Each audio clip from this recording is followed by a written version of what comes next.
Okay, so I need to transition into something serious. Can I do that Yeah, for real this time?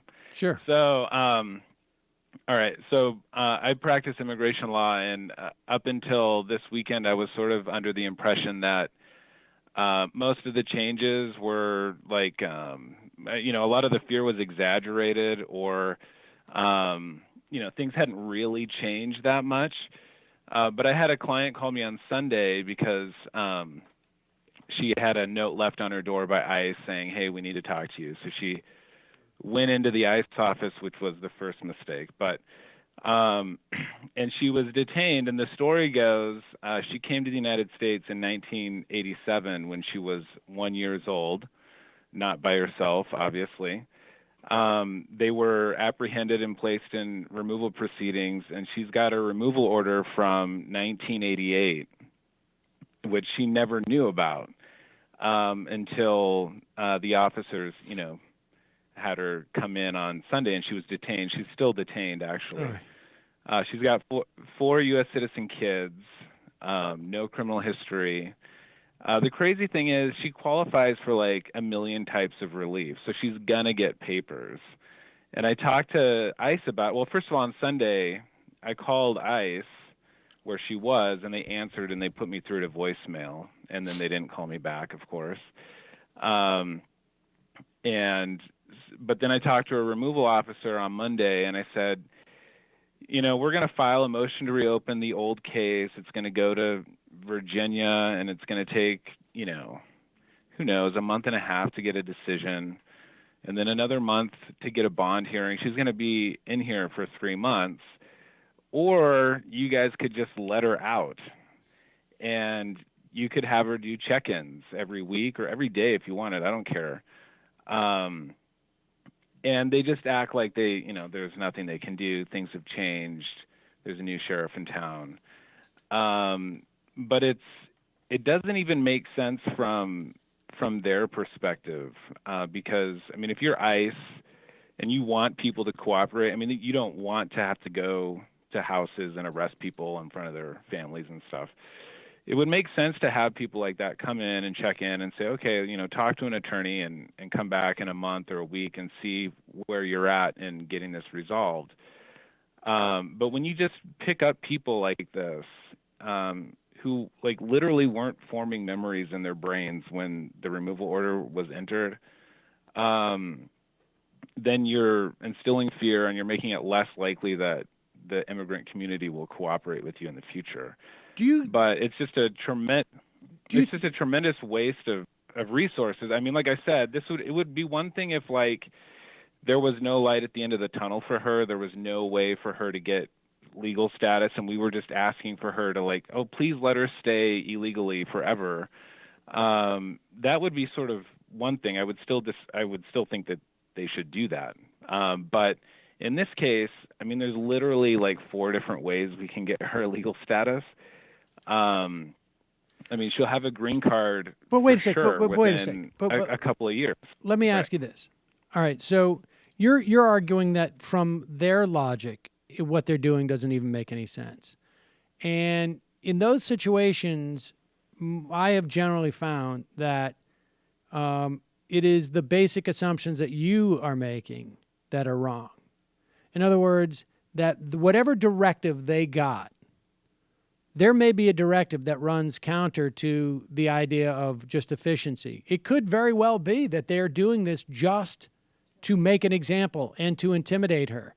And that, and maybe, for all we know, there could be quotas. There could be quotas like you're going to bring in and hold. So I'm not convinced that applying like sort of the efficiency logic or any type of logic that we've worked with before, because I think there's a fundamentally different agenda here. My mom lives in Mexico for much of the year, and her friend, their child, I think she turned 16, and apparently they have like a big party, like a sort of, I don't know, maybe the equivalent in Mexican culture, maybe the equivalent of like, I don't know, I guess debutante or coming out of something like that. I don't know what it is. And what's that? That's at 15. Well, okay, Quinceañera. whatever it is. Okay, so Wrong. maybe it's 15. Maybe it's 15. And so and instead she What's said, the party called, Sam? well, she said that Quinceañera. she said maybe that's what it was, and she said she wants to come to the United States with my mom and visit, for in lieu of a party, because she's never been. So they went to Mexico City. They went to the consulate. Her visa was denied. No reason. I mean, her whole family's there. She's not coming to live in the United States. But they're just blanket denied. And I think to a certain extent, there is a real effort underway, regardless of cost, to make this country hostile to foreign people, to brown people. Right. And, you're already seeing like admissions or applications are down 40% to universities from foreign students. Right. I mean, all this stuff, none of it makes any logical sense, right? I mean, there's no logic behind this. I think that's right. I mean, the case that you're citing, I mean, I think it's sort of, I'd be interested to see the overall statistics, but I do think that some percentage of tourist visas have always been sort of dartboard decided. People get denied for literally no reason, and that's the way those visas are done. But in my experience, I mean, this is the first time I've seen a case that for sure guaranteed would have been handled differently under Obama, and now it's being handled a different way. And you have to establish with these types of people, the officers, affirmative boundaries. You can't just say, well, you have discretion, use it when you want. You have to say, and this is what one of the good things Obama did, these people are not priorities. You are not to pick them up or detain them or whatever. That's not what we're doing. And as soon as you take away those affirmative boundaries, there are no boundaries. And you can't expect to convince some removal officer or whoever to exercise any type of discretion.